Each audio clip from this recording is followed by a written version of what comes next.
Alright, actually, I gotta put these up. Right. Is that even visible? Yeah. Okay, let's do that. Alright. So, welcome to another stream. It's 9/12/25, and I'm very excited for this stream because this is going to be a new system. You know, I've been kind of raw dogging, freestyling these streams, but now I'm kind of thinking, okay, you know, I am going to actually focus on making this like a show and my topics, and I'm going to talk about them. And it's true that I did plan the streams before, but I don't know, I never really saw it as like a show format, you know. I haven't been streaming for very long, so certain things are new, right? So, in any case, a lot of subjects going in, and I guess I already talked about this in my Discord with the announcement, but I'm going to be taking different routes with my content. If you look at the past few videos I made, you would see the difference now. I am going to be focusing primarily on the Christian angle. I want to incorporate some kind of Christian angle to every single title and talk about it more in the videos, because not only is that ultimately my main grounding, but also I kind of want YouTube to understand what channel I am. So I'm doing a lot of masculinity content, self-improvement, productivity, talk about women a little bit, etc. You know, the average 16-year-old Christian lad's plights, you know. So in any case, let's see, what do I even have for order here? Because I kind of put these in random order. Let's see which order I want to do all these topics in.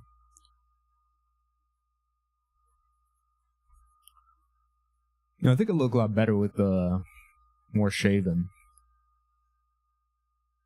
Yeah, I look better with this. Can't be a stream of mine or a video of mine without me glazing myself a little bit. Okay. Gotta get this OBS window. Trying to reconcile.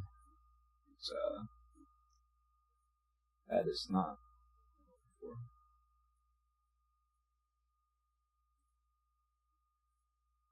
Right now, I'm trying to get the second monitor set up so I can have, you know, my OBS window and my notes on the same page.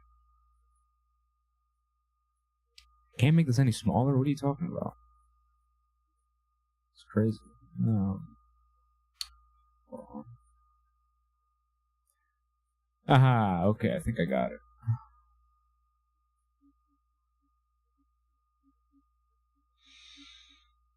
Okay, let's get into it. So, the first topic we're going to be talking about today is going to be productivity and asking the right questions.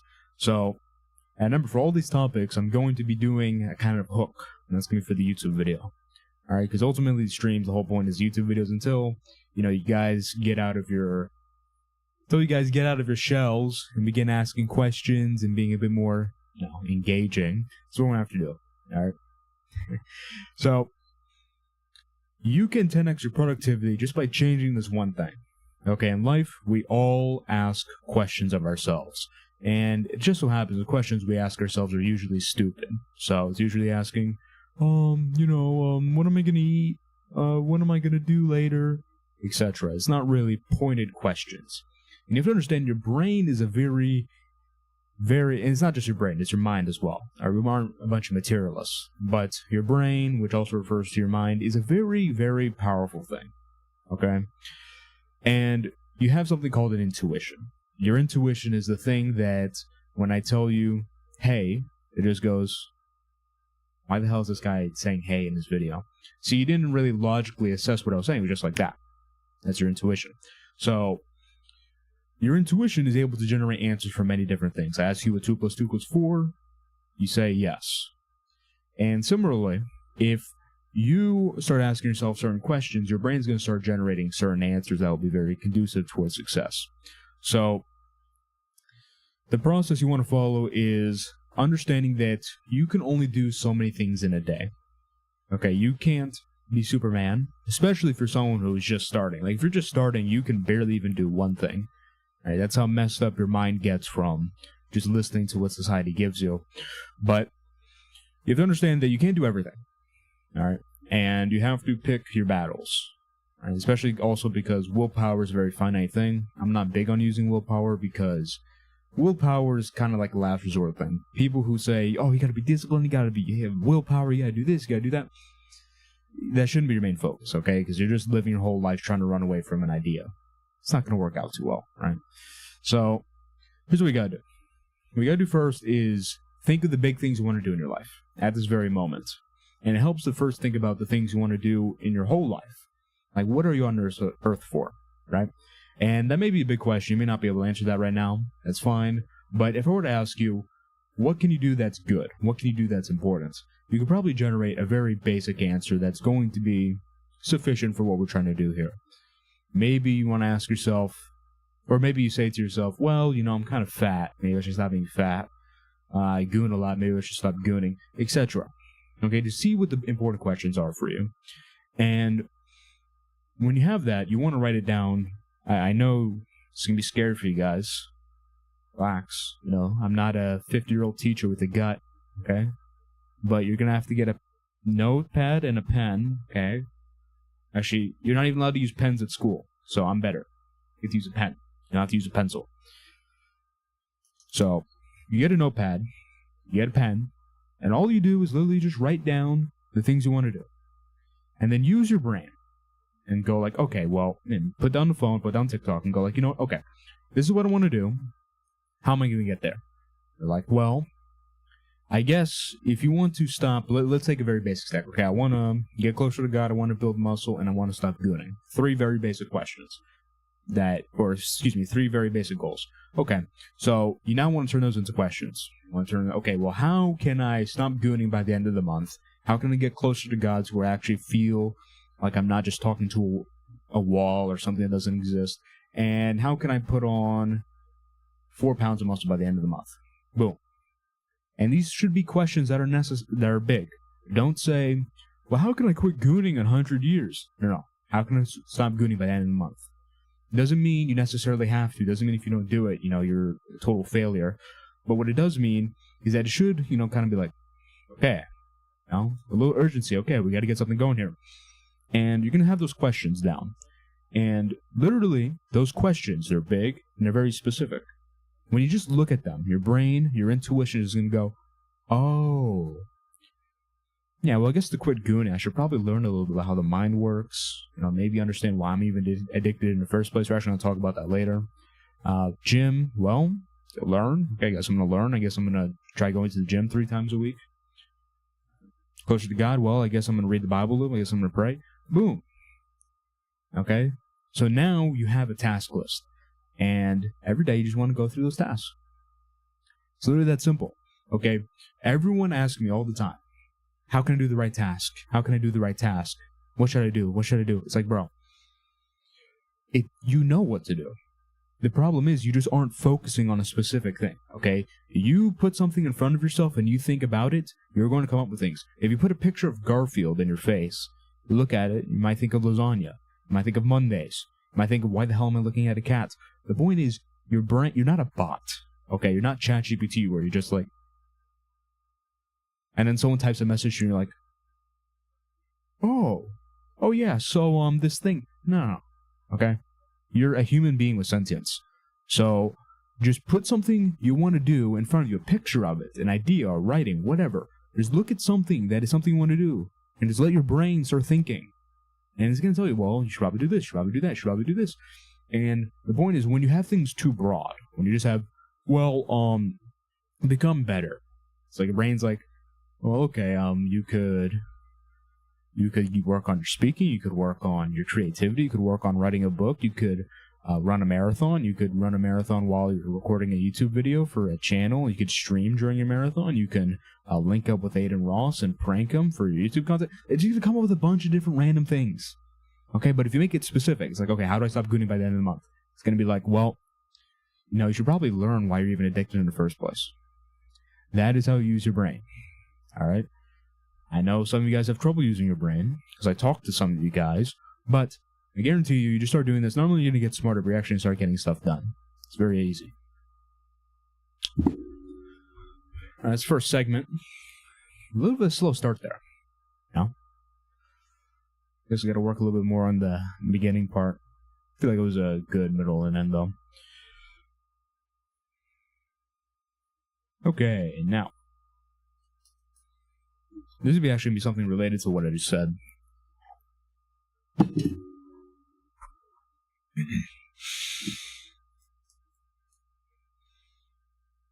Alright, so this one's going to be about how to stick out, like how achieving success is actually like. And this is something a lot of people have to learn because they have no clue what the hell they're doing when it comes to this, and it makes them waste all their time.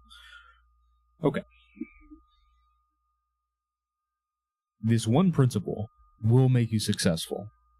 Alright? And it's something that is so underrated, and the way society is shaped, it literally trains you to do the opposite of what I'm going to tell you, which is the thing that every single successful person did. Okay? And I'll use my story of how I started making money as a guide. So, it's funny because I talk about when I grew up in the shed, starting out when I was 11 or 12, but before that I lived in a gated neighborhood. So it's quite imagine living in a gated neighborhood and then living in a shed with no AC. And the bathroom didn't even have a door. It's just like a curtain. Like it was in a third world country. All peanut butter and jellies. It was a complicated story, but in any case, that's where the desire to make money started. Because even though I was like 11 or 12, however old I was in 5th grade. So whatever age 5th graders are in, all right? I just remember thinking to myself, if I don't do anything, this is where I'm going to be. Because I kind of intuitively understood that, where your parents are is where you're going to be if you don't do anything and you don't try, right? You have to try and move up in order to get to somewhere new. So that started my interest in business, side hustles. I watched all the side hustle videos. I watched those top eight ways to make money as a teenager, and all these different guys. And I remember very specifically the first thing I tried making money with was swag bucks. Swag bucks. You know what the worst part of that was? Is swag bucks even around? I don't even know. But the worst part of me using swag bucks was that I used a temporary email. And when they sent me my $10 eBay gift card after spending hours doing surveys, I didn't even get it because I didn't have access to the temporary email, so I wasted all my time. But that just gives you a reference of where I started. And I guess as for the end, I suppose, not the end, because this was a few years ago, but in 1 month I went from, 1 month I had $0 income, or maybe even 150, something like that. Next month I had 4K income, right? So a very big jump. And what I'm telling you is how this jump's achieved, how success is actually achieved. Because when you look at these people on the internet, all you see is, oh, well, he blew up overnight. I mean, one day he had no views, and the next day he had a bunch of views. So what you think is, okay, I don't have a straw, but you know how, like, people would, it's kind of nasty when you think about it, but they would put, like, a paper ball in their mouth, and would get a straw, and they would, right? So what they do is get a bunch of ideas, they get a bunch of things, right, and they go, every week, something new, a new idea, something completely unrelated to the thing they did last week. So jumping around from thing to thing, right? And for a very long time, that is kind of what I did, right? I would jump from here to there, and, I'll kind of stick to something, but then it wouldn't work anymore, and that's not a problem. Like, if something's not working, you can move out of it. But the point is, you need to give everything a fair chance. And this whole time, I was hopping from here, hopping to there. I was just trying. And eventually, I had this one idea. And this was after a bunch of different ideas, and some of them were actually kind of successful. I had some success reselling, had some success doing disk resurfacing. I would buy scratched up GameCube and Wii games. I actually still have the machine in my shed over here, or closet. Actually, I think it is in the shed, in the back. Yeah, it is in the shed. But I would get these scratched up discs, and I would resurface them with the machine, and I would resell them. And that was pretty good until the broken discs ended up being the same cost as the working discs.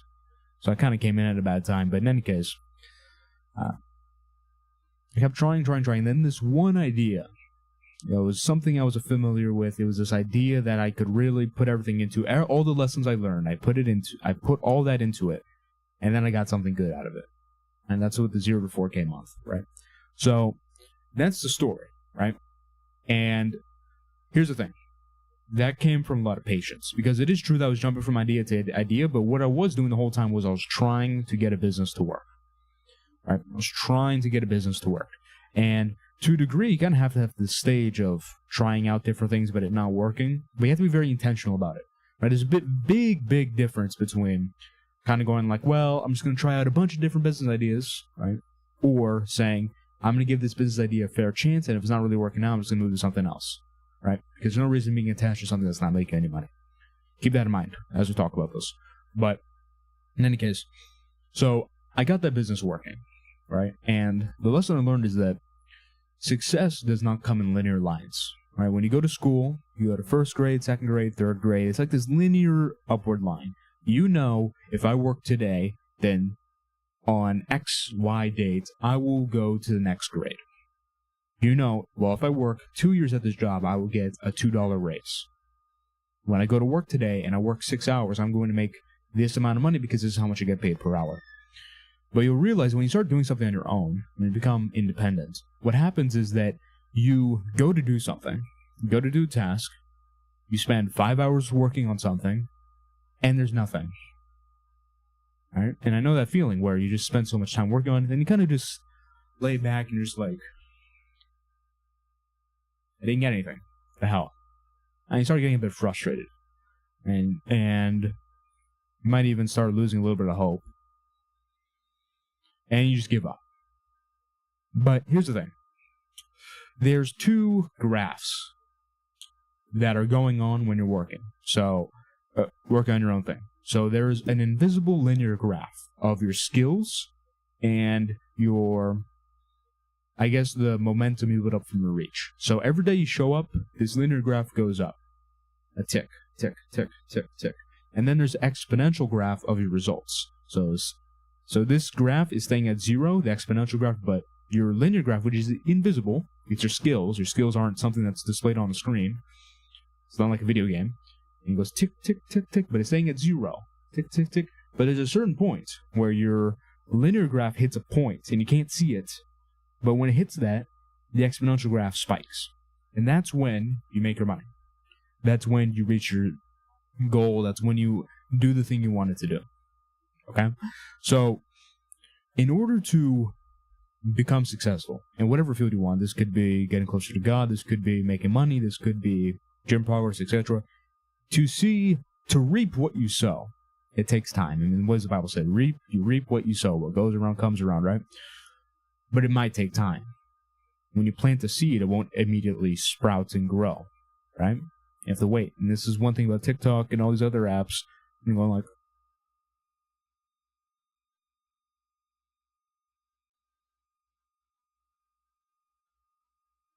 you know you do it.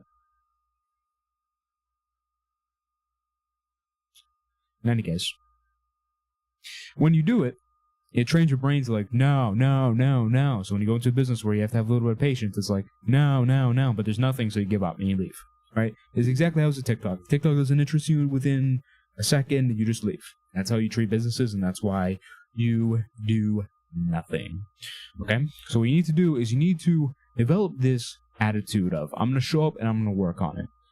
All right, I'm going to show up today, I'm going to lay down a brick. I'm going to show up tomorrow, lay down a brick. Lay down another brick. And when you lay down 3 bricks in the ground, it's like, what the hell is this? I mean, it's just 3 bricks in the ground. Who cares?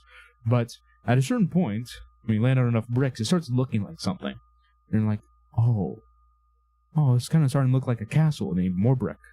Every day, brick. Consistency. Every day, because momentum. Okay, a big part of this building, this castle, is momentum.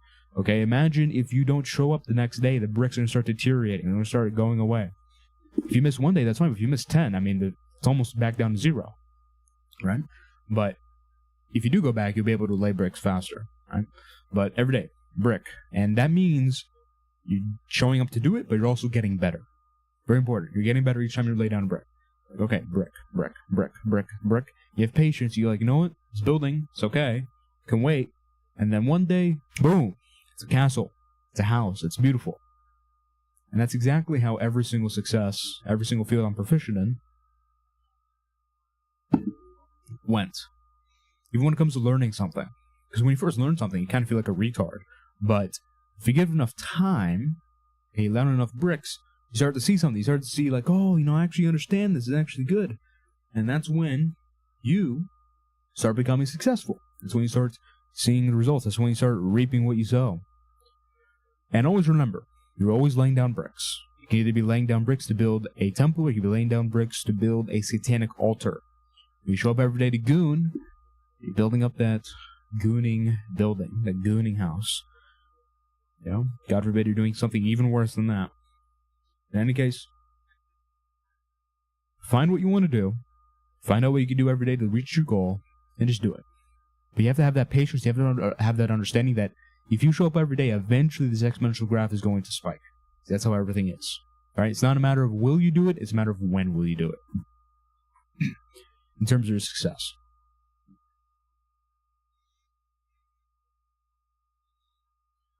It's a good one. Very valuable.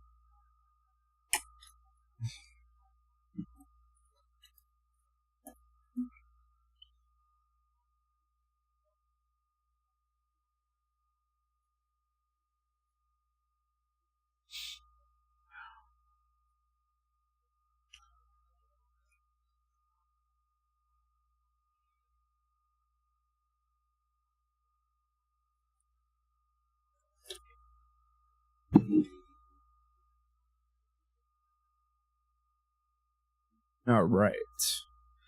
Now, let's do... All right. So, this is how you turn your desire for porn into a desire for God. I know this sounds crazy, but this is something you can do. Okay?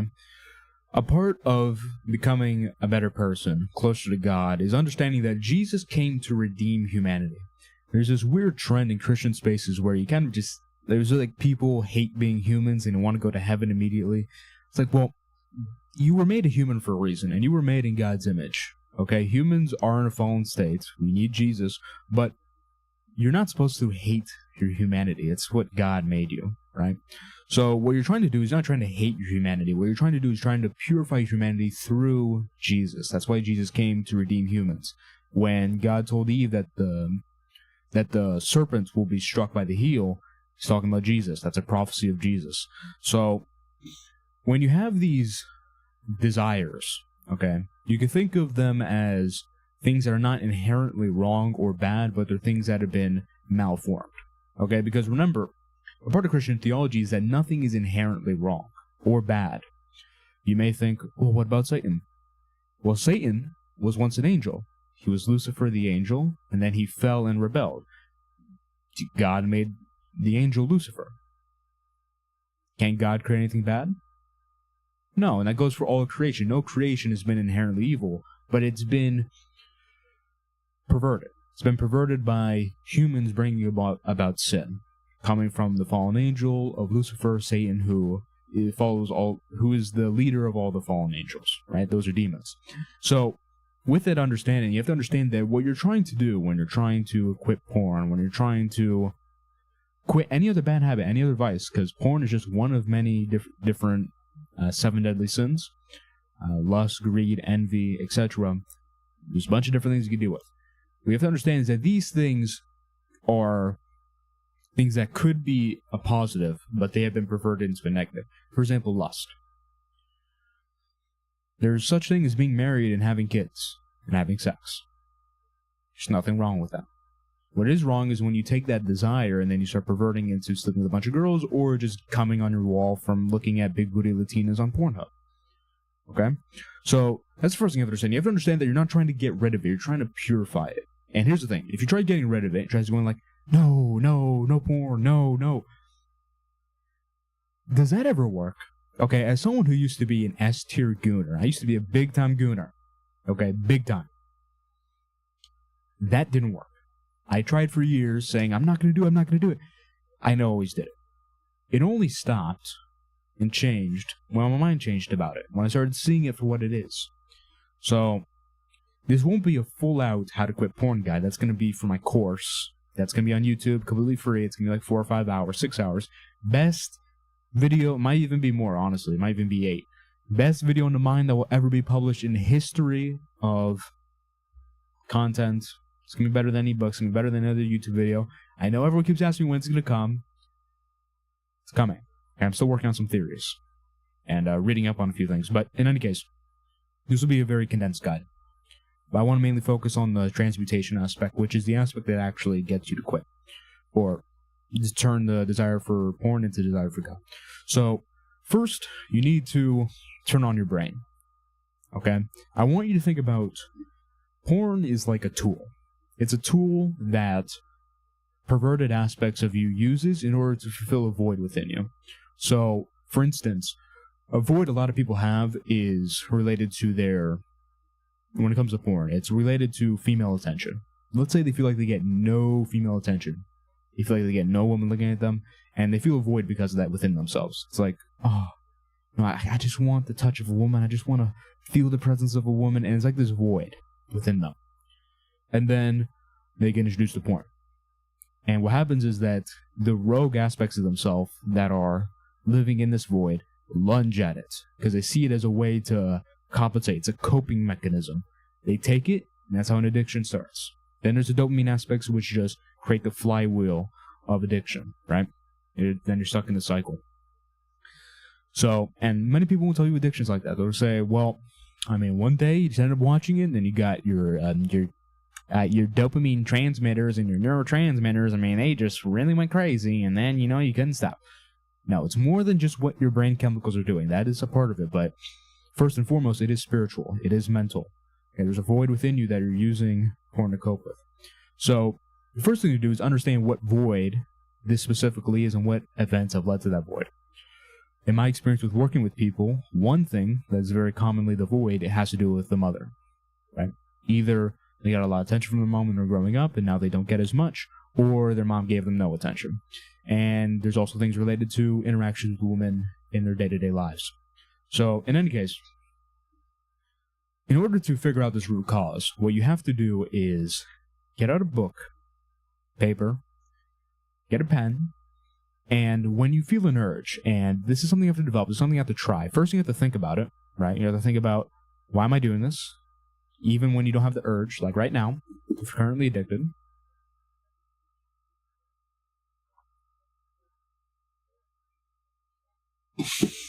Think about the urge. Why do you have the urge? Try to get something out. Okay, it's more than just, well, when I touch my wee-wee, it feels good. That's not why you go. Okay, there's a much deeper aspect to it. It's not why you watch porn. There's a much deeper aspect to it. Okay? Deeper, no pun intended. So, after that, you want to develop some kind of awareness. And this kind of branches out to other ideas I have, but in general, you just want to try and be more aware of your surroundings. What am I doing right now? Why am I doing it? Ask yourself that question throughout the day. And at some point, you're going to feel an urge. You're going to go feel like gooning. What you must do is get your pen, get your notepad, and write out, draw the figure. Actually, I'm going to show you the figure I drew for something unrelated. It wasn't related to porn, but it was related to another thing. Because there's multiple different ways to think about the archetypes within you. And this is what these are. Okay, what you're being moved by is an archetype within you. It's this force within you that's overtaking your desire. Because your desire is not to watch porn. Okay, you don't say to yourself, well, I'm going to watch porn. No, you're like, I don't want to watch porn. But then this other part of you like overtakes you, and then you're like, feel forced to go do it. So, there's some examples of archetypes. Okay? Some examples.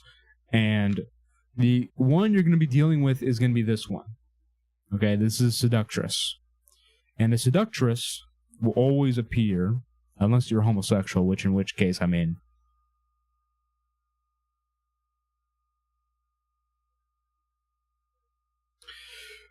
you're going to deal with this. Okay, it's going to come in as a beautiful woman. In this case, big boobs, big hips, the way I like it. And teen. If you don't have teen, I ain't going in. Okay, be a bit serious. Okay, so seductress, it's going to look like that. So, what you're going to do is you want to dialogue. You want to talk to this figure. Okay? You may think, well, it's just a picture. It's just a drawing. I mean, how is that going to change? You are not a monkey.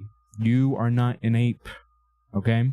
Think of how humans have communicated over the thousands of years we've existed. It's always through stories, it's through pictures, it's through ideas. Okay, when you think of Rocky Balboa, you think of, he was a boxer, he was in the dumps, and he made something of his life, and such an inspiring story. Rocky Balboa isn't real. Rocky Balboa is an actor named Sylvester Stallone pretending to be a boxer and pretending out voice lines that in a very awkward way where they're talking to a camera when no one's actually there. But the thing is, it's a story, so it resonates with you and changes your inside. This is how you have to communicate with yourself. Okay, you need to do this, especially if you're an introvert. If you're someone who kind of likes being to themselves and thinking in your head, you need to do this. Okay, non-negotiable. Because then what thoughts you do not give form to will torment you. So anyways, this is how humans think. Okay, it's through symbols, ideas, and whatever. Right? When you think of Jesus, you don't think of, well, Jesus Christ was a 30-year-old Palestinian Jew who was crucified by the Romans. No. You think of that is the Son of God who took up the cross so I could be saved. It's much deeper. It's archetypal. It's a story. Okay, get out of being a monkey. All right, you're not just, I see man. I see banana, I eat banana. No. It's more. So anyways, you draw this archetype of the seductress. Right, and that's probably the one dealing with you. It might be like a phantom, which is like your dark side. I think I have one. Yeah, right here.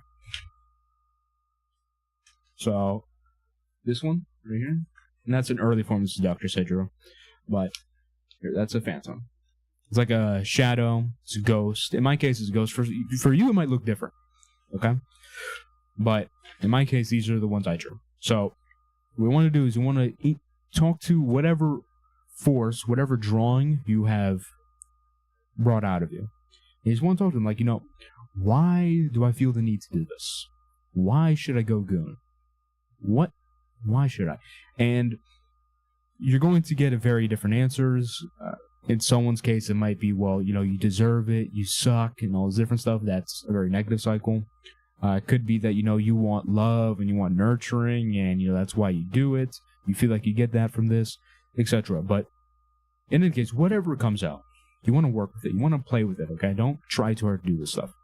And once you come to a certain point of realization, right, there's going to start looping. You're going to start hearing the same thing over and over again where you're dialoguing with them. And when that happens, what you have to do is very simple.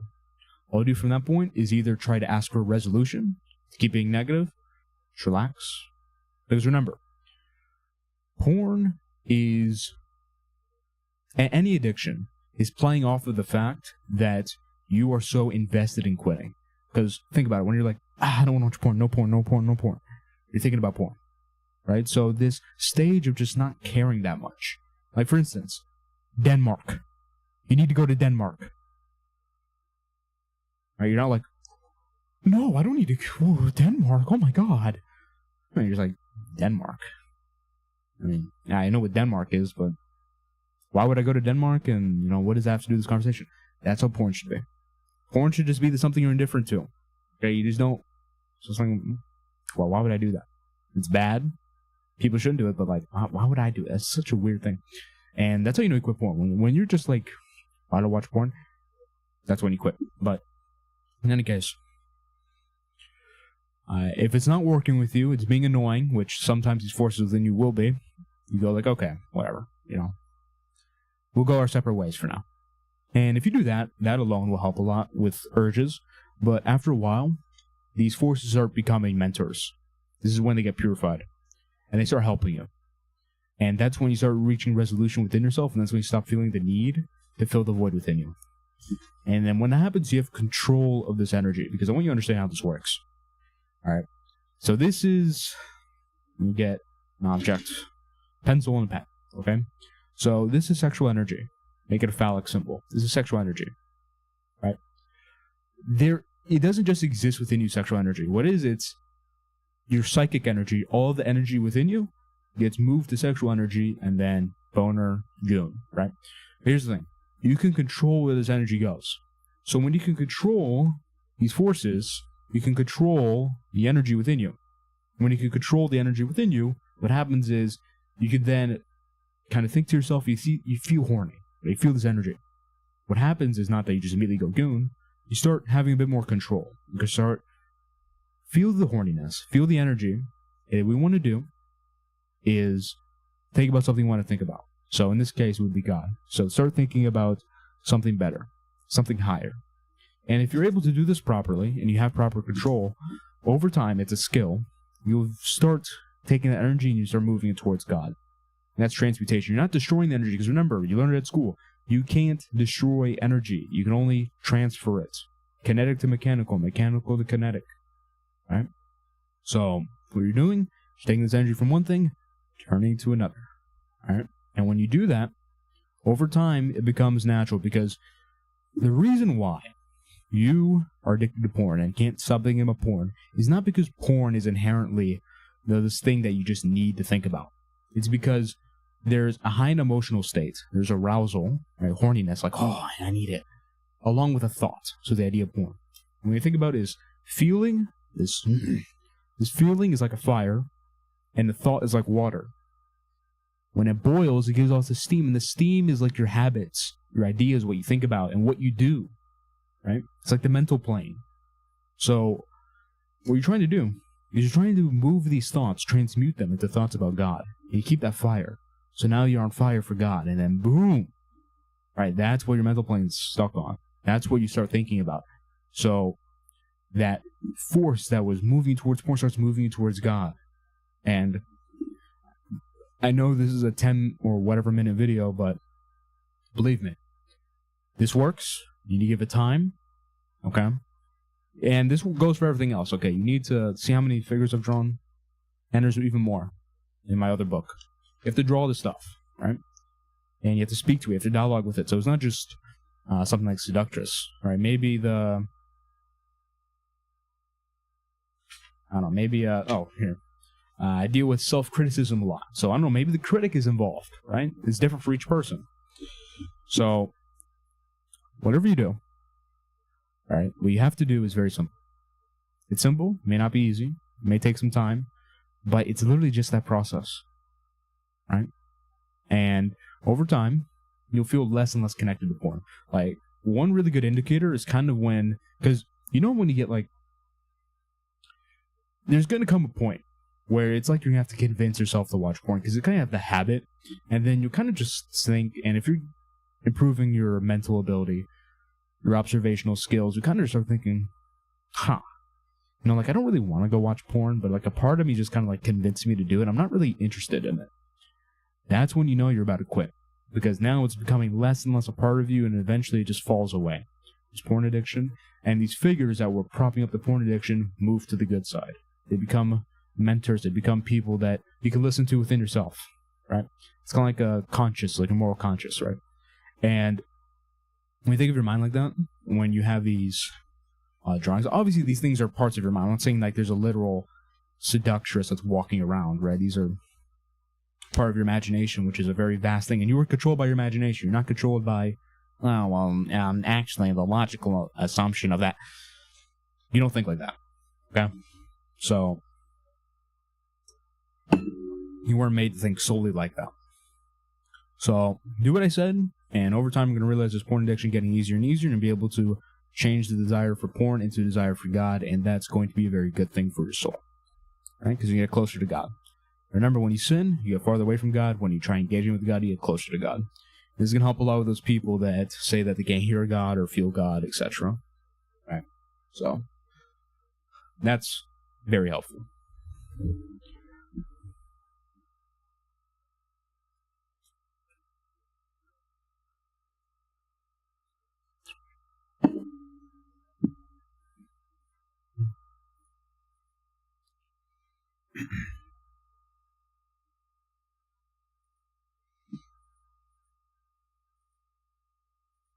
All right, so that was pretty good. All right, starting to feel a little momentum. Now I'm gonna go for what it means about God first. That's gonna be an interesting one. So let's do it. Let me pull this out. We all hear the saying all the time: put God first. You have to put God first. God always first. God first. But what does that really mean? Right? And what does that practically look like? It's not what people say, okay? Because I'm going to say something that's going to be a bit controversial to a lot of people. And it's going to be, putting God first is not this process of just reading the Bible a bunch and praying a bunch and whatnot. Unless you're a monk, okay? That's not you putting God first. That's you thinking you're putting God first. Because I want you to think about it like this, all right? Everyone lives in this operation where their spiritual life is disconnected from their normal life. So when they have their normal life, it's like, well, when I'm going to the gym and I'm going to work and I'm watching a video, that's me, okay? That's not of God, okay? That's just me. That's like earthly things. That's wrong, and I should not do that, and I should just pray all the time and read the Bible all the time. And there's obviously nothing wrong with reading the Bible or praying, but here's the problem. The problem is they think there's a disconnect between those two things. It's the same thing as the people who think like praying is like, okay, well, I'm going to pray. God, please do this. God, please do that. Amen. And then you go on like nothing happened. That's not what putting God first is, and it's not separated. You know God is being put first when your spiritual life is united with your normal life. Because remember, you are a human being. Okay? Human beings are created in the image of God. We need Jesus to purify our being, right? But the point stands. Okay, we are humans. We have human desire. We're not trying to get rid of human desire. What we're trying to do is trying to purify human desire so it's aligned of God. And you know you're putting God first when your natural life, your earthly life, is living to the principles of God. And also, if you weren't supposed to do earthly things, then why would God give you rules for earthly things? Right? It'd be dumb not to. It would be dumb if if we weren't supposed to have any type of earthly life, it would be dumb to give us commands for our earthly life. It wouldn't make any sense. In any case, so here's what we're trying to do. What you're trying to do is you're trying to take your daily actions and you're trying to look at it and go like, you know what? How does this contribute to making myself a better person for God?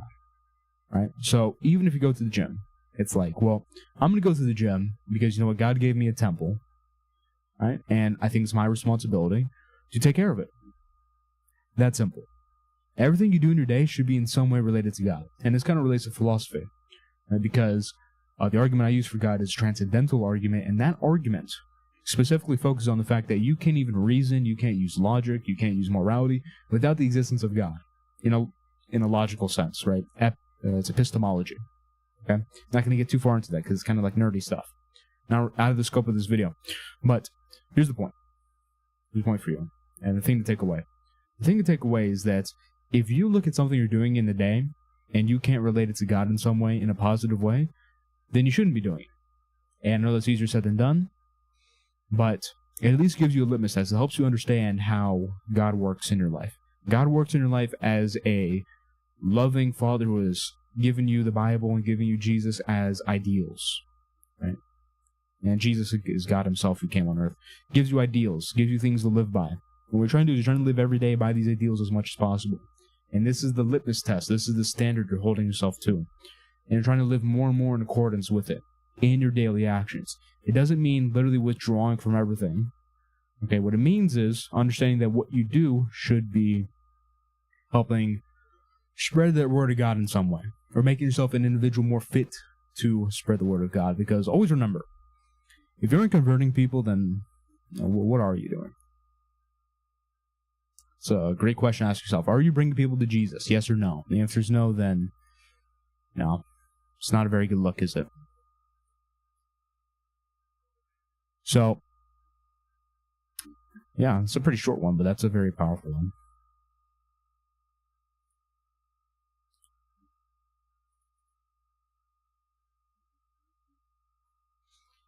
Now, all right, now we're going to a controversial one. Why women don't like... Actually, let me see how...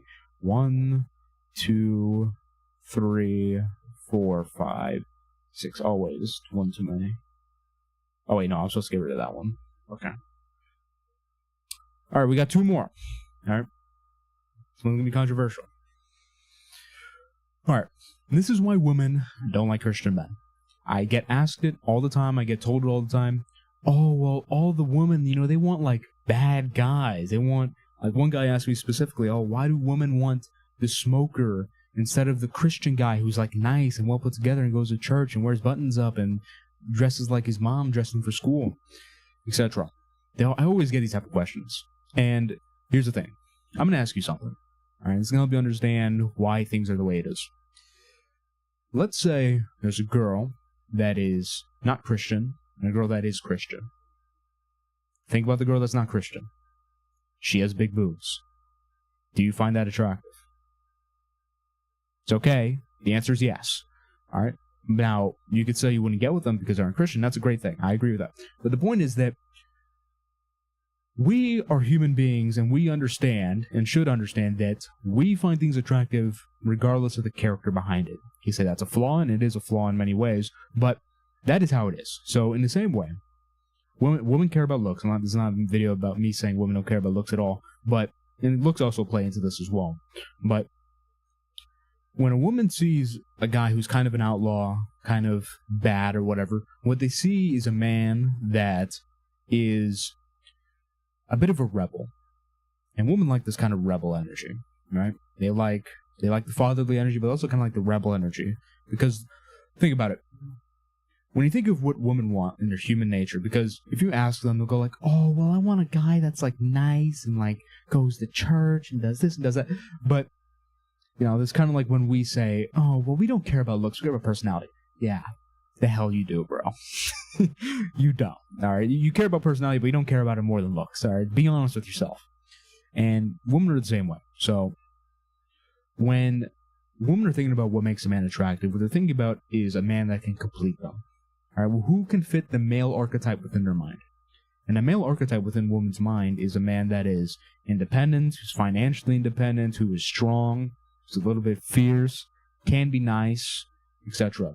And the point is that most Christian men are really nice guys, all right?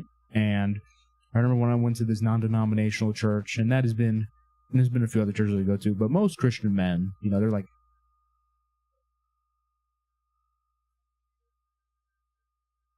how you doing, sport? Like, they're just soy-facing all over the place. And here's the thing. Women don't want a guy who's soy-facing all the time. Because what? Why? Because they don't look any type of intimidating. They don't look any type of forceful. They don't have any masculine energy. Okay, think about it. Opposites attract. This is all biblical, by the way. The Bible talks about men being a certain way. When Paul was addressing, I believe it was the Corinth church, he said, when he was talking about being strong in faith, he said, oh, well, just be strong in faith like men and women. No, he said, be like men. That's what he said. So even the Bible, even they understood that there's this masculine energy that's attractive, that's forceful. Why was Samson attractive? He wasn't some scrawny. No, he was extremely strong. Okay? Alright, so you need to understand that women, it doesn't matter how good of a guy you are. Okay, women are always going to want this masculine force. In the same way, you want a woman that is beautiful and has this feminine shape and acts feminine and all nice and bubbly. Unless you want like a dummy mom. Which case, I mean, you know, you might putt from the rough. Okay?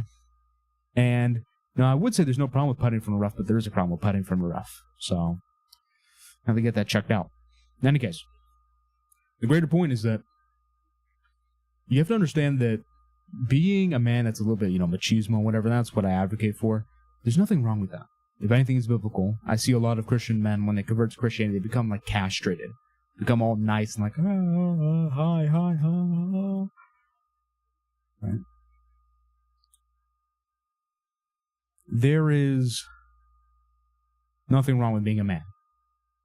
And if anything, there's something wrong with not being a man. Assuming you're a male and you have a penis. Okay, if you're a woman, there is something wrong trying to be a man. But the answer to the question that I guess I ask all the time, okay, and this is also, I'll go over a bit of my experience as well, but women are having trouble with Christian men because Christian men are just too nice. When it talks to the guy that's secular, you know, he gives off these images of, you know, being like forceful, being a, you know, like a big man, you know, and that's what they want. Okay, big, strong man. Not only in looks, but also in attitude. And it doesn't mean you have to be a bad person. Okay, you might confuse what I'm saying and say, oh, you're saying being a bad person? No, I'm not saying being a bad person. What I'm saying is that you could have the same kind of attitude, but it could be oriented towards Jesus. Okay? You think even Jesus, I mean, Jesus whipped people, okay, in the Gospel of John. You think he was just some, like, nice buttercup? No, he wasn't, okay? And a bit of my experience with it, and this could be a pitfall of it, so this is something to be wary of. So, in my not-so-humble opinion, I exude a certain image, okay? And when I was younger, I was kind of like a loser. I wouldn't say I was just a nice guy. I was just a loser. And I'm happy I was a loser because it helped shape me to who I am now. But the point is that when I was a loser, no woman really gave me attention. And when I started dressing a certain way, and I dressed in a very, like, machismo fashion, women started giving me attention, okay? And one thing I experienced was that some of them would be... They would like me, but they wouldn't be big fans of trying to get, like, committed to me, because I remember one girl, and I know this because my cousin's wife is a youth leader, and she's hip with all the girls, right? So, they would have conversations about me and whatnot, and I've heard a lot about it, but there was this one specific incident that's relevant to this, and it's that there's this one girl, and I say youth girl, I'm 19, okay? I mean, if it don't end in teen, I ain't going in, okay? I like teenagers, but, I'm not 40, okay? But anyways, this was a few years ago. So this girl was like, well, he seems like he talks to a bunch of girls. And that is one potential pitfall when you go with this. You can kind of seem like a player, you can seem like you sleep around, whatever. But remember, girls like guys who can sleep around. Girls like guys who could do those things, but they like even more the people who don't. And restrain and have, some discipline and self-control. Sexual control is very attractive to a woman. And beyond that, it's the right thing to do. Don't have premarital sex. You understand that? Bad. In any case. So, in that case, kind of understand where you are. Don't play too much into it. Like me, I have to soften up a little bit. Because I already look a certain way, and then if I dress in the machismo way, I gotta act, a bit more friendly, a bit more nice. But if you're just someone who kind of looks like a normie, or, you don't have like a fierce look or anything like that, lean more into machismo, okay? Don't know what machismo is, Google it. I'm not talking about like a wrestler, super macho man for Punch-Out. I'm talking about it's kind of like masculine idea of what a man should be. Lean into that more, and what you realize is that women will like you, and I'm not saying give up your Christianity. That's not what I'm saying at all. What I'm saying is actually have more zeal for your Christianity. Be more manly about it. Because these same Christian men who are super nice, when you ask them, is homosexuality wrong? And they'll go, well,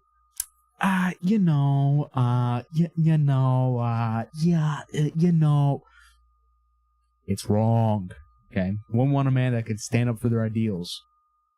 The finger like this, not like this. Women like that. They don't like this, okay? You don't want to be a man with an erectile dysfunction of your spirit. Okay, you want erectile function. That's what I have, erectile function. Go for that. In any case, that's why Christian men don't like, that's why women don't like Christian men right now, and the solution. That's gonna ruffle some feathers.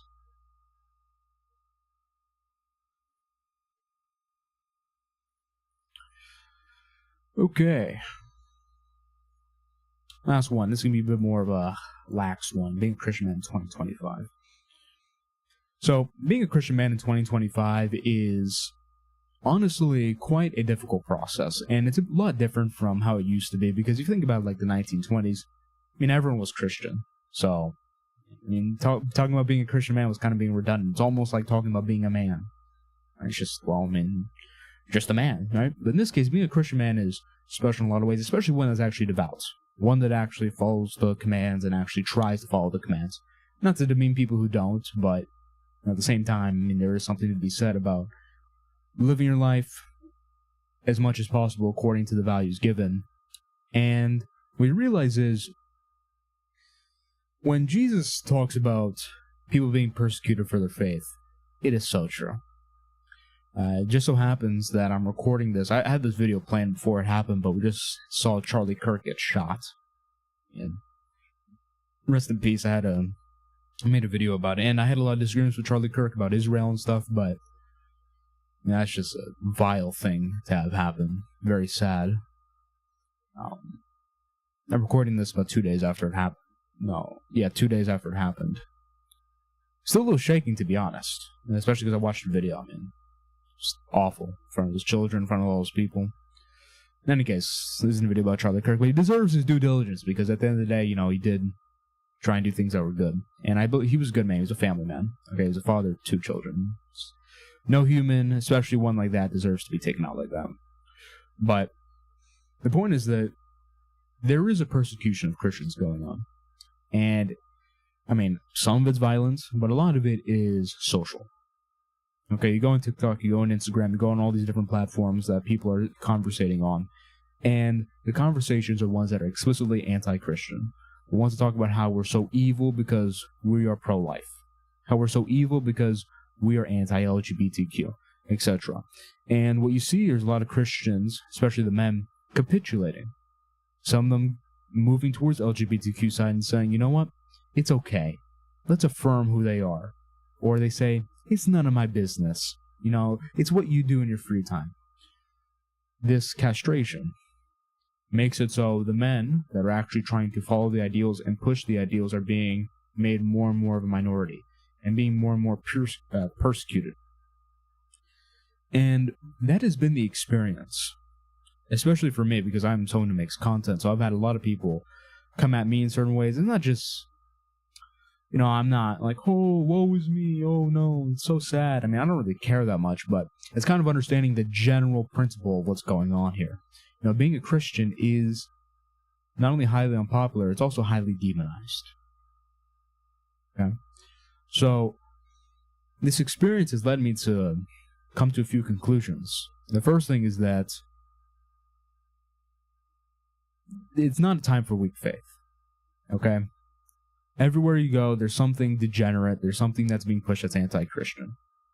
Okay? If you aren't strong in faith, you will wither away or you will capitulate when things get hard. And as Jesus said in Mark 8:35, for those who love their life will lose their soul, but those who hate their life and live for the gospel will save their soul. Something like that. And the point is very simple, that these persecutions, these criticisms, this demonization, it's all worldly. Even getting shot, that's worldly. What's more important is your soul. And people aren't focusing on their soul, focusing on the body, like, oh, what will this blue-haired, nose-ring-wearing woman say about me when I say I don't think you should kill babies in the womb? They're thinking about that. They're not thinking about, you know what, this is what God said and that's right, and I'm going to go for what's right. And it's also partially related to Christian men. I just recorded this. Christian men being a little too nice, being a little soy, so on and so forth. But you have to understand, we are in a battle. And I'm not calling for violence. Okay, I'm not at all. Okay. It's a spiritual battle. And this video you could take as a call to take life a bit more seriously. Like, when I recorded a video about Charlie Kirk, like I said, and a part of that video was me talking about how, things are real. Okay, people are getting shot out here. I'm not saying you're going to get shot for posting about pro-life stuff on Instagram. What I am saying is you are at the very least going to get demonized by the people around you. Even at a Christian youth camp, I remember I said, is homosexuality wrong? And it was kind of like a taboo question to ask. I mean, are you serious? So it's not just, getting shot. It's the whole idea of sticking up for the values. People aren't going to like that. And that's when you have to choose either the world or your faith. So I have to become strong in faith. Strong body. Okay, strong body, strong mind, strong faith. All that's going to lead to you being able to do the right things when the time comes. Alright, it's time to just stop scrolling on TikTok and Instagram all the time. It's time to actually get serious about what's going on in the world and your own life. It doesn't mean, piss off and go be a monk. What it does mean is, look at your life and go like, you know what? Is this really what I want to do for the rest of my life? And if it's not, then start aligning yourself with what you should be doing with the rest of your life. Start a business. Make money. Whatever way you can. That's not immoral. Work out. Become smarter. Learn things. Learn how your mind works. Purify yourself through Jesus. Get closer to God. Learn why you believe what you believe. Convert people to Christianity. Do things that are important. That is some of the lessons I've extracted, not only from the events that happened 2 days ago, 2 days ago from when I'm recording this, but even the whole idea of being a Christian and seeing what's been going on the past few years. Okay? Because if you don't change things, things will be changed for you. It's not going to be good. I didn't expect to get deep like that.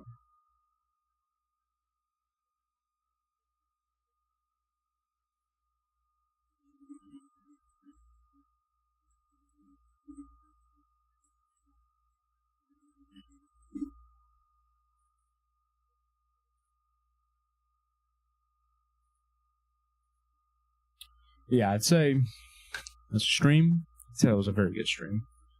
6 videos done. And I'll leave it at that. See you in the next one. Oh, wait, it's just end screen. I gotta get used to putting on the end screen.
Oh, whoops. Well, I've been caught. I accidentally hit the key button. Anyways, I'm just gonna